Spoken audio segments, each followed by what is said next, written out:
संघर्ष ही जीवन है। जो मुस्कुरा रहा है उसे दर्द ने पाला होगा। जो चल रहा है उसके पाँव में छाला होगा। बिना संघर्ष के इंसान चमक नहीं सकता। जो जलेगा उसी दिए में उजाला होगा। संघर्ष क्यों बच्चे, संघर्ष से। संघर्ष ही तो जीवन की आत्मा है। जितना कठिन संघर्ष होगा उतना ही शानदार जीत होगी। एक बार एक किसान भगवान से बहुत नाराज हो गया। किसान बहुत मेहनती था। बहुत मेहनत से वह खेतों में अनाज उगाता, उसकी देखभाल करता, पर अक्सर उसकी फसल खराब हो जाती। कभी सूखा पड़ जाता, कभी बाढ़ आ जाती, कभी तेज धूप, कभी आंधी। कोई ना कोई कारण बन ही जाता कि उसकी फसल खराब हो जाती। एक दिन वह किसान गुस्से में आसमान की ओर देखकर भगवान से कहा, हे ईश्वर, आपको लोग सर्वज्ञाता मानते हैं कि आप सब जानते हैं। कहते हैं कि आपकी इच्छा के बिना एक भी पत्ता हिलता नहीं, पर मुझे तो लगता है कि आप छोटी से छोटी बात भी नहीं जानते। आपको तो ये भी नहीं पता कि खेती बाड़ी कैसे करते हैं। अगर आप जानते होते तो हर समय जो बाढ़, आंधी, तूफान आते हैं वो कभी नहीं आते। आप नहीं जानते कि कितना नुकसान उठाना पड़ता है हम किसानों को। यदि आप मेरे हाथ में शक्ति दे दे कि जैसे मैं चाहूँ वैसे मैं मौसम कर दूँ, फिर आप देखना मैं अन्न के भंडार लगा दूँगा। भगवान इस किसान के तीखे वाक्य सुनकर मुस्कुरा रहे थे और वह किसान के सामने प्रकट होकर बोले, मैं आज से तुझे यह शक्ति देता हूँ कि तुम अपनी खेतों पर तुम्हारी जैसी इच्छा है तुम ऐसे मौसम कर दोगे। मैं बिल्कुल भी दखल नहीं दूंगा। तुम्हारी इच्छा से सब कुछ होगा। किसान बहुत खुश हो गया। किसान ने गेहूं की फसल अपनी खेतों में बोई। जब उसे लगा कि खेतों को धूप चाहिए तो खेतों को धूप मिले। जब पानी बरसाना चाहिए तभी पानी बरसा।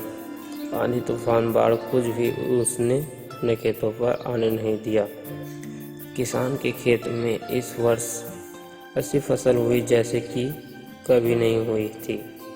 हरी भरी लहलहाती फसल। मन ही मन वो बहुत खुश हो गया और सोचने लगा, अब सबूत के साथ दिखाऊंगा भगवान को कि इसे कहते हैं शक्ति का सही उपयोग। मेरी सफलता देखकर उन्हें अपने नियम जरूर बदलने पड़ेंगे।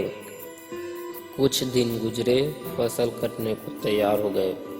किसान बहुत उत्सुकता के साथ फसल को काटने लगा, पर जैसे ही उसकी नज़र गेहूं की बालियों पर गया तो उसने अपना सिर पीट लिया और वह रोने चिल्लाने लगा।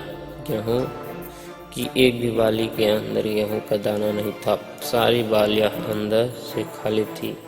किसान बहुत दुखी हो गई।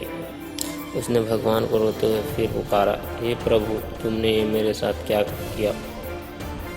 क्या तुमने मुझे कोई सजा दी? भगवान बोले, पुत्र, ये तो होना ही था।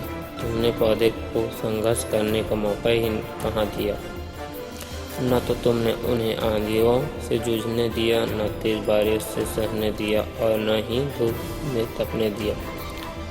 एक भी चुनौती का सामना तुमने उन्हें नहीं करने दिया। इसलिए सारे पौधे अंदर से खोखले रह गए। जब आंधी, तूफान, तेज बारिश और धूप पड़ती हैं तभी ये पौधा अपने अस्तित्व को बचाने के लिए संघर्ष करते हैं और इसी संघर्ष से एक बल पैदा होता है जिसमें शक्ति होती है, ऊर्जा होती है। यही ऊर्जा उड़ती तेरे गेहूं के दाने की तरह जो नहीं फूटी। तूने उन्हें कठिन परिस्थितियों से गुजरने ही नहीं दिया जहां उनके अस्तित्व का जन्म होता। सारे बालियाँ इसलिए खाली हैं, इसमें एक भी गेहूं का दाना इसलिए नहीं है क्योंकि तुमने अपने पौधे को संघर्ष कराया ही नहीं। याद रखिए, स्वर्ण में सस्वर्णीय आभात तभी आते हैं जब वह आग में तपने, गलने और हथौड़े से पीटने जैसे संघर्षों से गुजरता है।